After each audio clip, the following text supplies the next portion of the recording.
The Indiana Pacers rested most of their key players in their third preseason game against the Detroit Pistons, but still provided plenty of energy, guiding the Pacers to a scorching first half that put them ahead double figures at halftime. In the second half, the game flipped on the Pacers, with Detroit closing the game on a 174 run. Without four starters, Indiana got a good look at many young players, including great showings from both Jared Youthef and Ike Anigbogu.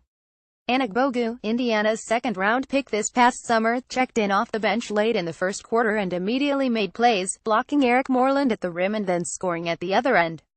Anigbogu looked impressive with 8 points and 2 blocks, though like many of the players, conditioning seemed to take its toll late. Youthef reached double figures off the bench, scoring 6 of his 11 in the second quarter as Indiana pushed their lead to double figures. Youthef found himself involved throughout the game, notching 7 rebounds, a pair of steals, and a block. Youthef is fighting for a roster spot, but it may prove difficult to usurp the veteran, Damian Wilkins, who has a lot working his favor, especially given the injury to Glenn Robinson III.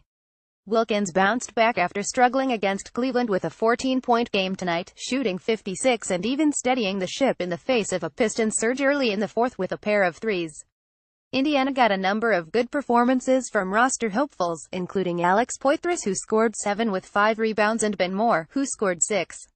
It was the guys who are secure in their roster spots who brought the team down tonight.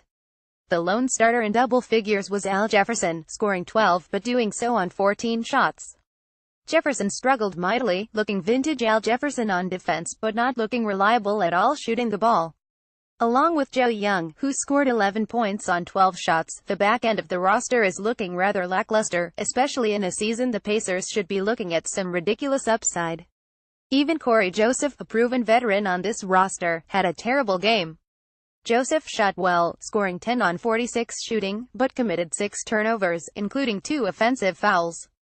Rookie TJ Leaf played very well early in the game, scoring 6 of his 8 points in the first quarter, sending away 1 of his 2 blocks in the game. The Pacers will wrap up preseason play on a back-to-back of all things, hosting Israeli club Maccabi Haifa in the first game at Bankers Life Fieldhouse on Tuesday. Maccabi Haifa finished runner-ups in the Ligat Hall Championship last season, which should be enough to put the Pacers on high alert, especially if they saw Paul George log 39 preseason minutes in a near loss on Sunday to another foreign club in Melbourne United.